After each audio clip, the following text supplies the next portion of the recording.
Baik, Assalamualaikum warahmatullahi wabarakatuh. Saya Muhammad Iqbal dengan NIM 2654163. Ini saya akan menjelaskan materi dari supply chain manajemen.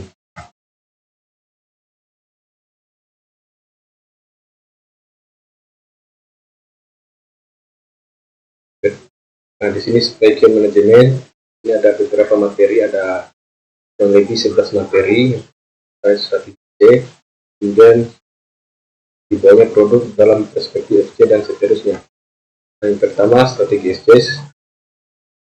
Supply chain, rantai pasokan, adalah serangkaian proses dan aktivitas yang berkaitan dengan produksi. Nah, jadi di sini kita berbicara tentang produksi, distribusi, pengiriman produk di suatu konsumen.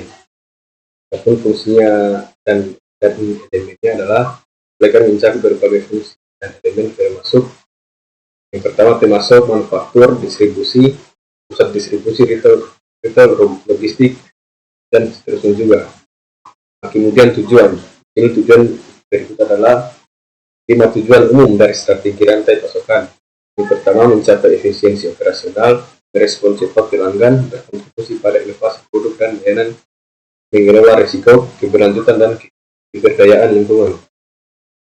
2. Perancangan produk baru dalam perspektif SDM.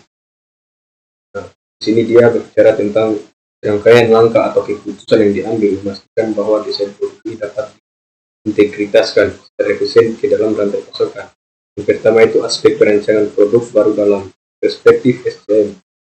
Kita akan menjelaskan tentang kolaborasi tim, lintas fungsi, pemahaman ketersediaan dan keterlibatan termasuk fleksibilitas produk. Nah, fungsi dan tujuannya memastikan integritas yang efisien dengan rantai pasokan dan perancangan produk yang baik atau memberikan dampak positif pada rantai pasokan dengan minimalkan risiko. Kemudian meningkatkan efisiensi operasional dan memenuhi kebutuhan pelanggan. Artinya, kebutuhan pelanggan itu harus selalu diutamakan. 3. Konfigurasi jaringan SC. Konfigurasi jaringan SC bisa dilihat, teman-teman juga bisa dilihat di layar. Aspek penting, ini aspek penting lokasi, kayak lokasi fasilitas, pendistribusian produk, program persediaan, pemenuhan permintaan pelanggan, kebutuhan dan kolaborasi. Fungsi dan tujuannya teman-teman juga bisa lihat. Berfungsi untuk memastikan koordinasi yang baik antar elemen, berfungsi mengelola persediaan stok, bertujuan untuk meningkatkan efisiensi operasional, responsibilitas terhadap pelanggan, pengelolaan permintaan dan perancangan produk. Pengelolaan permintaan ini dia adalah 2 aspek kunci dalam operasi bisnis.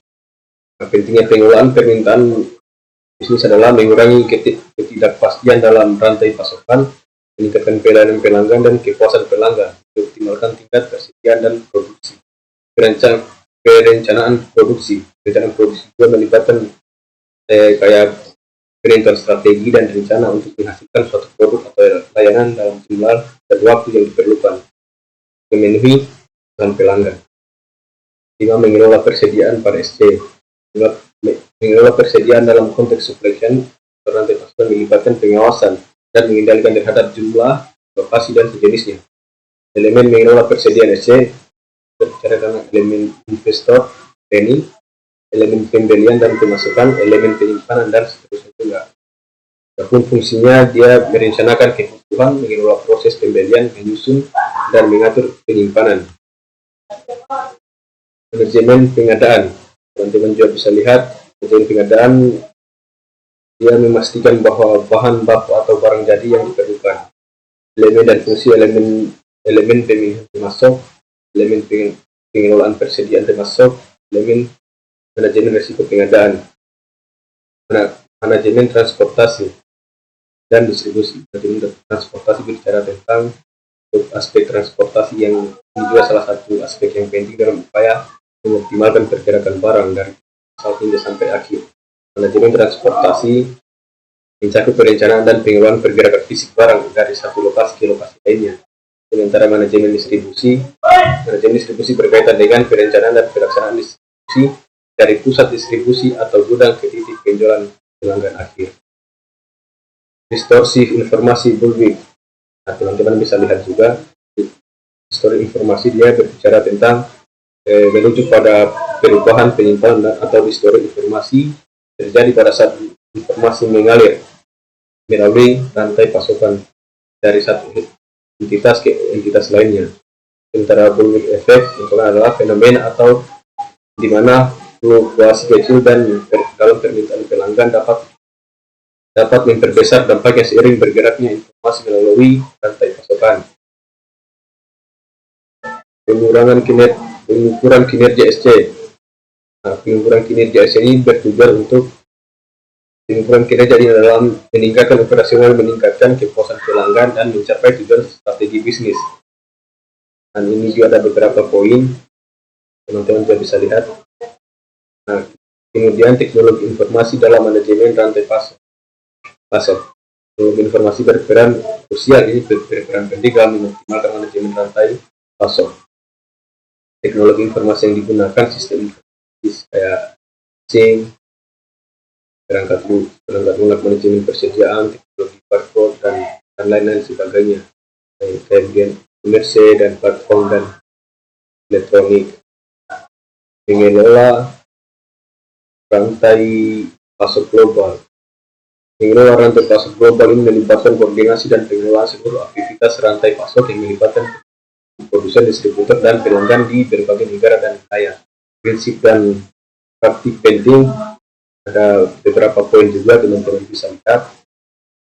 Kemudian dari poin-poin ini juga adalah beberapa aspek penting yang akan menjadikan teman-teman dalam mengelola atau dalam rantai pasok global adalah aspek pentingnya dari tersebut. Baik, mungkin itu saja. Adapun kesimpulannya, supply chain management mencakup semua aktivitas, yaitu sejak material datang, pihak supplier, kemudian material itu diolah menjadi produk mentah, setengah jadi atau produk jadi, sampai produk itu didistribusikan ke konsumen. Untuk mengetahui performance dari supply chain perusahaan 63 diperlukan suatu pengukuran. Baik, mungkin itu saja. Sekian dari saya. Akhirnya dengan ucapan billahi taufiq wal hidayah. Wassalamualaikum warahmatullahi wabarakatuh.